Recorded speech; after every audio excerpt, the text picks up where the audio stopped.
କରିବା ଏବେ? ଆମେ ତ ଗପ ଶୁଣିଲେ, ଗୀତ ଗାଇଲେ, ନାଚିଲେ, ଏବେ ଟିକେ ଆମ ଦେଶ ବିଷୟରେ ଆମେ ଜାଣିବା। ଆମ ଜାତିର ପ୍ରତୀକ ସବୁ ଆମେ ଜାଣିବା କି ନାହିଁ?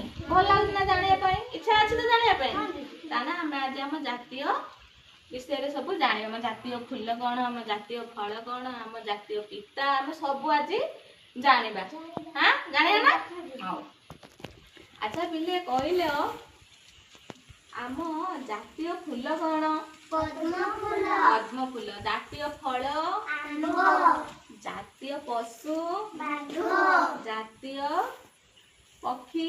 ମୟୂର। ଆମ ଜାତୀୟ ପିତା କିଏ? ମହାତ୍ମା ଗାନ୍ଧୀ। ଆମ ଜାତୀୟ ଖେଳ?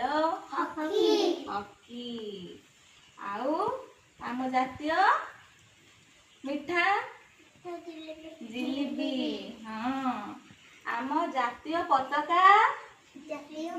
ପତାକା କ'ଣ କହିଲ ଗୋପାଳ? ତିରଙ୍ଗା। ଆମ ଜାତୀୟ ପତାକାରେ କେତୋଟି ରଙ୍ଗ ଅଛି? ତିନୋଟି। ତିନୋଟି ରଙ୍ଗ ଜାଣିଛ କ'ଣ କ'ଣ? କ'ଣ କହିଲ କ'ଣ କ'ଣ? ଅରେଞ୍ଜ, ସବୁଜ, ଧଳା, ତା ଚକ୍ରଟା ବାଇଗଣ, ନୀଳ। କ'ଣ?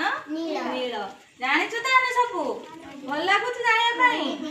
ହଉ ମୁଁ ଆଉଥରେ ପଚାରିବି, ମତେ କହିବ ହେଲା। ଆମ ଜାତୀୟ ପିତା ନାମ କ'ଣ ନିଲୁ? ଗାନ୍ଧୀଜୀ। ମହାତ୍ମା ଗାନ୍ଧୀ। କ'ଣ? ମହାତ୍ମା ଗାନ୍ଧୀ। ଗୋପାଳ କହିଲା ଆମ ଜାତୀୟ ଖେଳ? ହକି। କହିଲୁ ଆମ ଜାତୀୟ ଫୁଲ? ପଦ୍ମ ଫୁଲ। ତମେ କହିଲ ଦେଖିଆ କହିବେ ଶୁଭ। ଆମ ଜାତୀୟ ଫୁଲ କ'ଣ? ପଦ୍ମ ଫୁଲ। ତାହେଲେ ଜାଣିପାରିଲ? ମନେ ରହିଲା? ଏବେ ଯିଏ ପଚାରିବ ତମେ କହିପାରିବ? କହିପାରିବ ତ? ସତ କହୁଛ? ଆଚ୍ଛା ଠିକ ଅଛି। ତାହେଲେ ଗୋଟେ ତାଳି ମାରିଦିଅ।